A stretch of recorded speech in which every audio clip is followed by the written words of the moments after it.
खबरों की भीड़ में सच की पहचान और हर बड़ी खबर की सटीक पड़ताल के साथ आप सभी का स्वागत है डीडी न्यूज के इस खास शो न्यूज पंच में।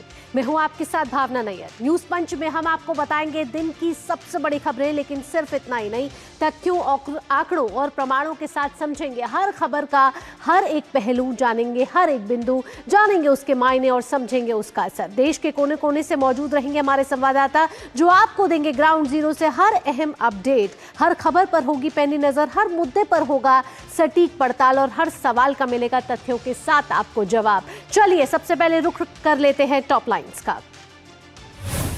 न्यूज पंच में सबसे पहली खबर होगी कर्नाटक से जुड़ी हुई, जहां कर्नाटक के किसान टाउनशिप से है परेशान। आपको बता दें कि सरकार और विपक्ष इस मामले पर आमने सामने हैं और कर्नाटक में जमीन पर छिड़ चुकी है सियासी जंग। बिड़ादी टाउनशिप पर मच चुका है बवाल। क्या है ये परियोजना और क्यों विपक्ष सरकार को पर इस समय हमलावर है। दूसरी खबर होगी गुजरात एटीएस के एक बड़े एक्शन से जुड़ी हुई, जहां आतंक का पर्दाफाश हुआ, एक बड़ी साजिश जहां फेल हुई है और स्लीपर सेल पर ये जो एटीएस का शिकंजा कसा है वो क्या है, बताएंगे। ये दो महत्वपूर्ण खबरें न्यूज पंच में बिल्कुल विस्तार के साथ, वो भी तथ्यों और आंकड़ों के साथ। चलिए शुरू करते हैं और सबसे पहली खबर को विस्तार से जानते हैं। सबसे पहली खबर कर्नाटक में प्रस्तावित ग्रेटर बेंगलुरु इंटीग्रेटेड टाउनशिप परियोजना है, जिसका ऊपर अब सियासी बवाल जो है वो शुरू हो चुका है और किसान आंदोलन का एक ये बड़ा मुद्दा बन चुकी है ये परियोजना। बेंगलुरु के फ्रीडम पार्क में भाजपा ने कांग्रेस सरकार के खिलाफ जोरदार प्रदर्शन किया और बीड़दी के पास प्रस्तावित भूमि अधिग्रहण को तुरंत रद्द करने की मांग की है। भाजपा का यहां आरोप है कि उपजाऊ कृषि भूमि का अधिग्रहण किसानों की इच्छा के खिलाफ किया जा रहा है, जबकि राज्य सरकार का यह कहना है कि यह परियोजना भविष्य के शहरी विकास के लिए महत्वपूर्ण है। प्रदर्शन के दौरान भाजपा ने किसानों पर दर्ज मामलों को वापस लेने और जल्द ही बिड़ादी से बेंगलुरु तक पदयात्रा निकालने का भी ऐलान किया है। तो बीड़दी टाउनशिप पर यह महासंग्राम इस समय मच चुका है। शिव कुमार सरकार पर उठ रहे हैं इस समय सवाल। जमीन मामले पर इस समय सरकार घिरती हुई नजर आ रही है और किसान की जमीन लेने पर इस समय राज्य सरकार पर कई बड़े सवाल खड़े हो रहे हैं। क्या है और क्यों शिव कुमार सरकार इस समय घिरती हुई नजर आ रही है, आइए आपको ग्राफिक्स के जरिए दिखाते हैं। और ये देखिए, देख रहे हैं आप किसानों का प्रदर्शन। साफ तौर पर किसान एक बड़ी मांग यहां करते हुए नजर आ रहे हैं। जमीन छीनने का आरोप यहां राज्य सरकार पर लगाया जा रहा है और किसानों के समर्थन में इस समय भाजपा पार्टी खड़ी हुई नजर आ रही है। शिव कुमार सरकार पर इस समय बड़े सवाल खड़े हो रहे हैं कि कृषि उपजाऊ जमीन है, ये भूमि है, और वहां इस तरीके से भूमि अधिग्रहण करना किसानों के हितों के खिलाफ है, उस जमीन के खिलाफ है जो उपजाऊ है। लेकिन यहां सरकार का कहना है कि भविष्य के शहरी विकास के लिए ये जरूरी है। लेकिन इस समय भाजपा और जो किसान है वो एकजुट नजर आ रहे हैं और शिव कुमार सरकार पर इस समय बड़े सवाल खड़े हो रहे हैं। साथ ही आपको बताएं कि क्या यहां पर बवाल है, वो ये है जमीन बचाने का बवाल है, जहां किसानों के समर्थन में भाजपा सरकार उतरी है। साफ तौर पर ये दो तस्वीरें आप देख रहे हैं जहां किसान बड़ी मांग यहां करते हुए नजर आ रहे हैं। कर्नाटक सरकार इस समय कई सवालों में घिरी हुई है। पूर्व सीएम येदियुरप्पा की मौजूदगी में यहां प्रदर्शन हुआ है। जमीन अधिग्रहण पर कर्नाटक सरकार से बड़े सवाल यहां किए जा रहे हैं और बड़ी मांगे भी यहां किए जा रही है।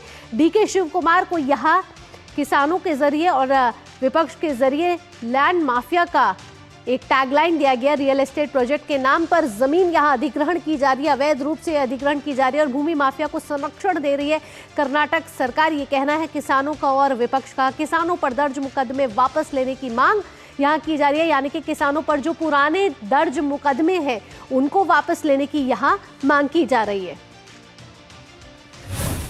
तो आखिरकार बड़ा सवाल यहाँ ये उठता है कि किसान आखिरकार मांग क्या कर रहे हैं और किसान नाराज क्यों हैं। रियल एस्टेट प्रोजेक्ट पर किसानों की नाराजगी साफ तौर पर देखी जा रही है, जिसको लेकर वो एकजुट नजर आ रहे हैं। 33,000 करोड़ का ये प्रोजेक्ट है जिसको लेकर इस समय सियासी जंग छिड़ती हुई नजर आ रही है। किसान बड़ी मांग करते हुए नजर आ रहे हैं। जमीन अधिग्रहण प्रक्रिया को लेकर यहाँ बड़ा आक्रोश नजर आ रहा है। किसानों में गुस्सा है। किसान कह रहे हैं कि हमारी जमीन मत छीनिए। सरकार पर उपजाऊ जमीन लेने करने का यहाँ बहुत बड़ा आरोप लगाया जा रहा है। किसानों ने सर्वे प्रक्रिया पर भी जताई है आपत्ति और भूमि अधिग्रहण कानून उल्लंघन का यहाँ लगाया है आरोप। तो किसान यहाँ नाराज है, गुस्से में है, आक्रोश में है। शिव कुमार सरकार से सवाल पूछ रहे हैं, अपील कर रहे हैं कि हमारी जमीन मत छीनिए, क्योंकि ये जमीन उपजाऊ है और ये जमीन हमारी है, इसी से हम अन्न बनाते हैं और यही वो है जो हमारे अन्नदाता कहलाते हैं।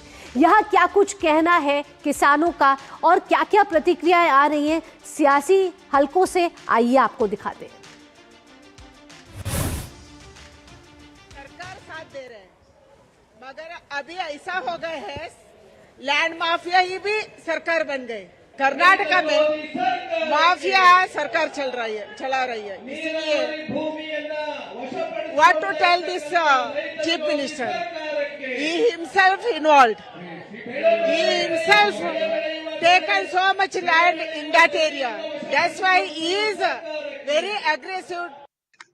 Being a chief minister of the state, it is the responsibility of the chief minister to protect the interest of the farmers, not the real estate agents.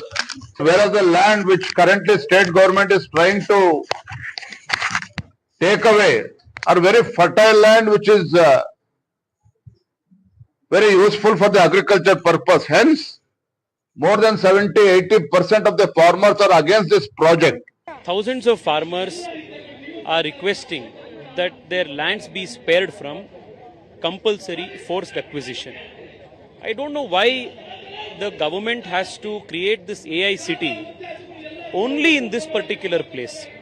There is already too much of concentration of development only in and around Bengaluru.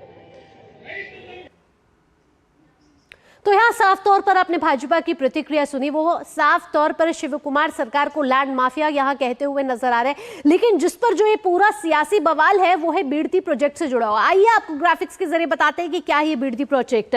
आपको बता दें कि बेंगलुरु से 30 से 40 kilometre दूर रामनगर में ये प्रस्तावित ये प्रोजेक्ट है। 9 गांव की 7,481 से लेकर 9,640 एकड़ भूमि इसमें शामिल है। स्मार्ट टाउनशिप बनाने की यहाँ योजना की जा रही है। यहाँ सरकार कह रही है कि शहरी विकास के लिए यहाँ स्मार्ट टाउनशिप बनाना जरूरी है, इसलिए ये इस भूमि को ले रही है। 950 एकड़ भूमि हरित क्षेत्र के लिए आरक्षित है और ज्यादातर जो छोटे किसान हैं उनकी जमीन यहाँ प्रभावित होगी अगर यहाँ पर इस तरीके की टाउनशिप जो है वो बनती है। तो यहाँ पर साफ तौर पर ये बिडती जो प्रोजेक्ट है वो राजनीतिक रंग ले चुका है। किसान और भाजपा इस समय एकजुट नजर आ रहे हैं। हमारे संवाददाता ज्योति हमारे साथ जुड़ गई है ज्यादा जानकारी के साथ। आइए ज्योति का रुख करते हैं। ज्योति, यहाँ मैं आपसे पहला सवाल ये करना चाहूंगी कि किसान और भाजपा की आखिर क्या वो प्रमुख मांगे हैं जिसको लेकर वे सरकार को घेरती हुई नजर आ रही है? बिडती टाउनशिप प्रोजेक्ट को लेकर कल कर्नाटका की बेंगलुरु की फ्रीडम पार्क में भाजपा सहित वहां पे जो किसान है, बिडती का किसान है, वो सब लोग कर्नाटका राज्य सरकार के खिलाफ धरने कर चुके हैं। तो बिडती प्रोजेक्ट जो है उसको आप ड्रॉप करना चाहिए, यही उनका बहुत बड़ा मांग है। तो अगर बिडती प्रोजेक्ट को हम अगर इसकी बैकग्राउंड कहानी देखे तो ये जो प्रोजेक्ट है 2006-2007 में स्टार्ट हुआ था। उस वक्त HD कुमारस्वामी मुख्यमंत्री थे, उन्होंने नोटिफिकेशन इश्यू किए थे तो ये बिडती प्रोजेक्ट करने के लिए। लेकिन तब उस वक्त किसानों से विरोध व्यक्त हुआ तो कुमारस्वामी जी ने ये प्रोजेक्ट को वहीं पे उन्होंने छोड़ दिया था, ड्रॉप कर चुके थे। तो इसके बाद अभी जो 2023 में जो सिद्धरामैया जी की सरकार आई, उन्होंने जो 2025 में इसका पहली नोटिफिकेशन रिलीज किए। इस जो है जैसे हमने मेंशन किया 9,000 एकड़ वहां पे भूमि है, उसको स्वाधीन करना है। उसका जो एक नोटिफिकेशन उन्होंने रिलीज किया था 2025 में, वहां से लेकर अभी तक वहां पे जो बिडती भाग के भैरमंगला कहकर है वहां पे बहुत लोग किसान है। तो वहां से जो 9 से 10 ग्राम के जो किसान है वो धरनी निरत है, उस दिन से लेकर आज तक भी धरनी निरत है। उनका यही मांग है कि जो वहां पे जो लैंड है ना, जो सरकार कह रही है कि ये जो लैंड है ड्राफ्ट का लैंड है, वहां पे कोई कुछ भी उगाता नहीं है, लेकिन जो हमने भी विजुअल्स में देख सकते हैं वहां पे जो लोग ये नारियल उगाते हैं, क्रॉप्स उगाते हैं और वो सिल्क वहां पे उगाते हैं, उसी के साथ साथ जो गाय की दूध भी बेचते हैं। मतलब वो वहां के जो भूमि है बहुत ही ईल्ड वहां पे क्रॉप वो उगा सकते हैं। लेकिन सरकार का बिल्कुल कहना है ज्योति, तो कि उपजाऊ वहाँ पे जमीन है वो, और उसी पर ही विपक्ष जो है और किसान जो है वो वहां विरोध प्रदर्शन करते हुए नजर आ रहे हैं। अगर ये जमीन अधिग्रहण की जाती है ज्योति, सरकार जिस तरीके से प्रस्तावना लेकर आ रही है, ऐसे में कितने किसान परिवार प्रभावित होंगे? क्योंकि यही वो अन्नदाता है जिसकी वजह से देश को अन्न मिलता है, यही वो अन्नदाता है जिसकी वजह से देश विकास की राह पर आगे बढ़ रहा है। तो ये अन्नदाता देश के लिए बहुत जरूरी है, लेकिन इस समय अन्नदाता, यही हमारे अन्नदाता जो हैं वही नाराज हैं, वही आक्रोश में हैं, वही निराश भी हैं।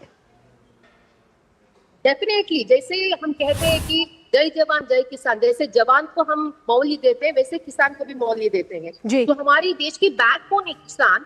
वहां पे जो किसान है वो, मैं कल उनसे बात करने की कोशिश की, वो कह रहे हैं कि वहां पे हम इतना उगाते हैं, 9,000 एकड़ है। अगर सरकार इस सभी भूमि को स्वाधीन करे, डिनोटिफिकेशन करे, तो ऑब्वियसली हमारा जो खेती है हमसे छीन जाएगा। तो हमारी तो डेली रोजी की रोटी वही से चलता है। तो इसलिए हम सरकार से यही मांग रखते हैं कि ये जो बिडदी टाउनशिप प्रोजेक्ट है बिल्कुल छोड़ दीजिए। लेकिन अब भाजपा और जेडीएस का कहना है, जो इस अभी सरकार जो कह रहे हैं कि ये बिडदी टाउन प्रोजेक्ट को लेकर, वो कह रहे हैं कि ये जो एआईसीटी बनने जा रहा है, भारत का पहला एआईसीटी बनने जा रहा है, इससे जॉब एम्प्लॉयमेंट होगा और बेंगलुरु पे जो दबाव होगा वो, लेकिन उन किसानों का क्या ज्योति, जो वहां खेती करते हैं, और वो खेती और वो जमीन जो अभी भी उपजाऊ है, यानी कि बंजर नहीं है, वो जमीन उपजाऊ है, वहां खेती की जा सकती है। ऐसे में उन्हीं किसानों का हक यहाँ कहीं ना कहीं वो अपने हक की लड़ाई यहाँ लड़ते हुए नजर आ रहे हैं। लेकिन यहाँ ये भी जानना बड़ा जरूरी है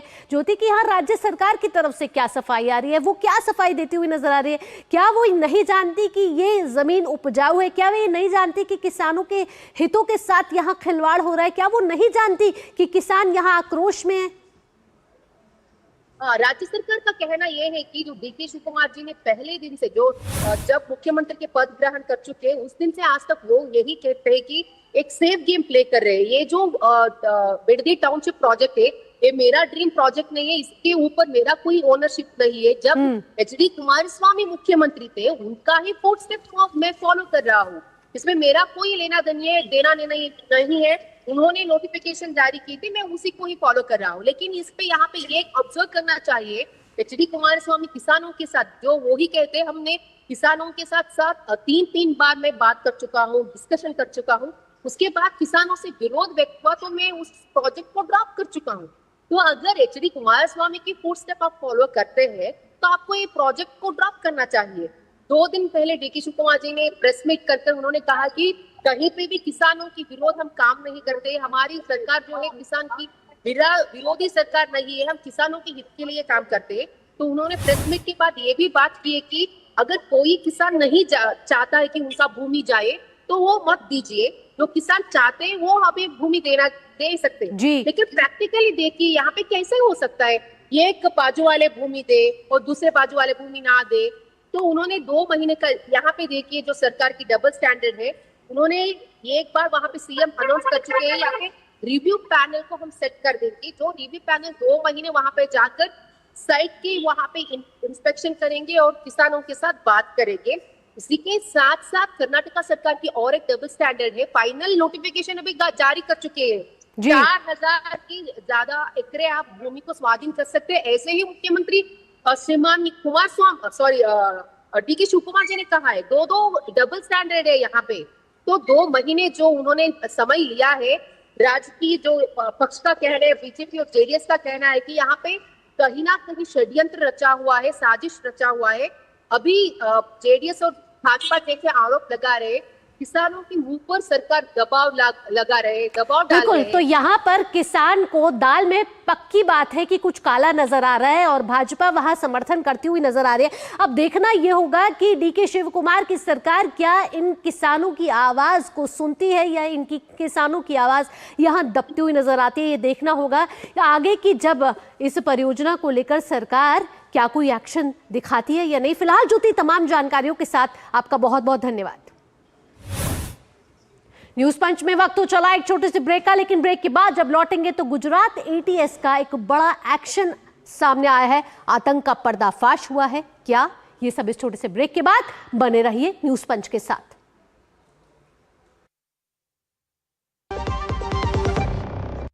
जरा सोच के देखिए, आपके पास कुछ ऐसा है जो आपकी दुनिया बदल सकता है। जानते हैं क्या? आपका अपना सोना। सोना क्या नहीं कर सकता? सोना आपको अपने सपनों का घर दिला सकता है, आपके बच्चों का भविष्य बना सकता है। सोना आपकी हर इच्छा पूरी कर सकता है। तो भारत की सबसे बड़ी gold loan NBFC Muthoot finance से गोल्ड लोन लीजिए और फिर देखिए सोना क्या नहीं कर सकता।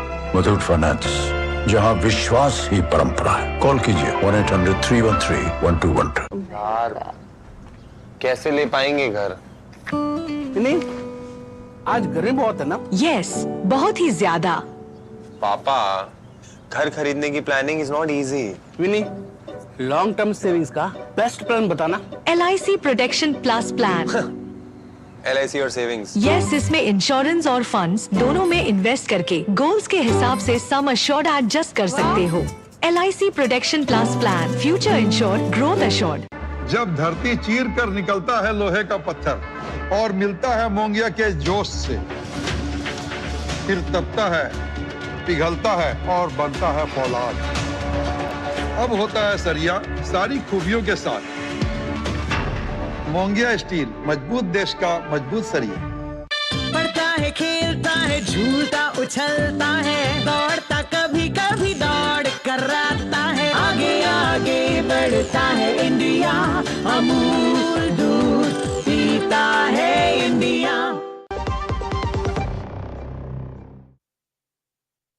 स्वागत है, आप देख रहे हैं न्यूज पंच। आइए अगली खबर का रुख करते हैं। देश के खिलाफ एक बेहद खतरनाक साजिश, आतंक का एक ऐसा जाल जो अगर समय रहते बेनकाब ना होता तो शायद किसी बड़े हादसे की वजह बन सकता था। गुजरात ATS ने जैश ए मोहम्मद से जुड़े कथित मॉड्यूल पर बड़ी कार्रवाई करते हुए 5 और संदिग्धों को गिरफ्तार किया है। इसके साथ ही इस मामले में गिरफ्तारियों की संख्या अब 13 हो चुकी है। जांच एजेंसी के मुताबिक आरोपी कथित तौर पर 2023 से बम और IED बनाने की ट्रेनिंग ले रहे थे। यानी एक बड़ी साजिश का यह पर्दाफाश करती हुई गुजरात ATS और गुजरात में कथित स्लीपर सेल नेटवर्क खड़ा करने की यहां एक बड़ी कोशिश को नाकाम किया गया है। शुरुआती जांच में कुछ आरोपियों के पाकिस्तान स्थित जैश नेतृत्व के संपर्क के संकेत भी मिल रहे हैं। फिलहाल सभी आरोपी इस समय पुलिस रिमांड में है और ATS पूरी तरीके से इस जांच में लग चुकी है, जहां पूरा नेटवर्क, फंडिंग और संभावित आतंकी साजिश की गहराई से जांच की जा रही है। आइए ग्राफिक्स के जरिए आपको बताते हैं कि देश के खिलाफ ये जो बड़ी साजिश जो है वो कैसे गुजरात ATS ने बेनकाब की है और आतंक का यहाँ एक बड़ा नेटवर्क का पता चला है गुजरात ATS को। आइए ग्राफिक्स का रुख करते हैं। ग्राफिक्स के जरिए आपको बताते हैं और आपको साथ ही वो चेहरे दिखाते हैं जो इसमें आतंकी साजिश में लिप्त थे। ये देखिए, ये तस्वीरें आप देख रहे हैं, तस्वीरें गुजरात ATS के बड़े एक्शन के बाद इन 5 और संदिग्धों को यहां गिरफ्तार किया है, जहां पुलिस रिमांड में इनसे पूछताछ की जा रही है और कई खौफनाक परतें यहां खुलती हुई नजर आ रही है। पाकिस्तान कनेक्शन की भी यहां बात कही जा रही है। कहा जा रहा है कि एक बड़ा नेटवर्क ये था और एक बड़ी साजिश करने की योजना बना रहे थे और अभी से नहीं, 2 साल से ये योजना बन रही थी। जैश के टेरर मॉड्यूल का यहां बड़ा पर्दाफाश, गुजरात ATS की बड़ी कार्रवाई यहां हुई, जहां भारत के खिलाफ रची जा रही बड़ी साजिश को यहां नाकाम किया है। ये वो चेहरे हैं जो भारत में आतंकी नेटवर्क फैला रहे थे और इनका कहीं ना कहीं लिंक पाकिस्तान के जैश नेतृत्व से भी किया जा रहा है। साथ ही आपको बता दें कि आतंकी नेटवर्क पर जो शिकंजा कसा है वो कथित तौर पर आपको बताएं 2023 से ये बम और IED ट्रेनिंग ली जा रही थी। आइए आपको सुनवाते हैं यहां पुलिस की तरफ से क्या जानकारी मिलती हुई नजर आ रही है। शॉपिंग पोर्टल और लोकल मार्केट से कुछ केमिकल्स खरीदे थे, जिनमें कि mainly potassium nitrate, sulphur, charcoal था। इनका एक फिक्स रेशियो में मिला करके गन पाउडर इनके द्वारा तैयार किया गया था।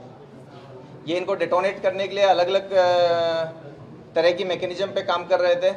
इसमें टाइमिंग से जो फोड़ने वाली मैकेनिज्म है उसके ऊपर ये लोग काम कर रहे थे। साथ साथ में जो वायर की क्वालिटी है इसके ऊपर ये लोग रिसर्च कर रहे थे।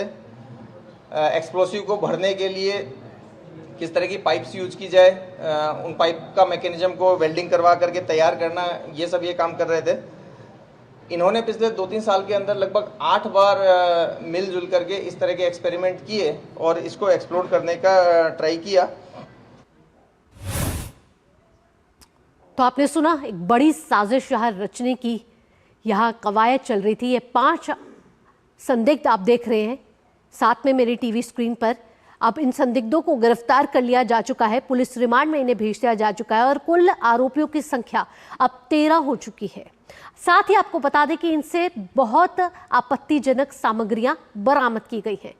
कुछ ऐसे वीडियो बरामद किए गए हैं, कुछ ऐसे डिजिटल चीजें बरामद की गई हैं जिससे कहीं ना कहीं उन वीडियो को दिखा के इनके पूरे साइकोलॉजी को चेंज किया जाता था।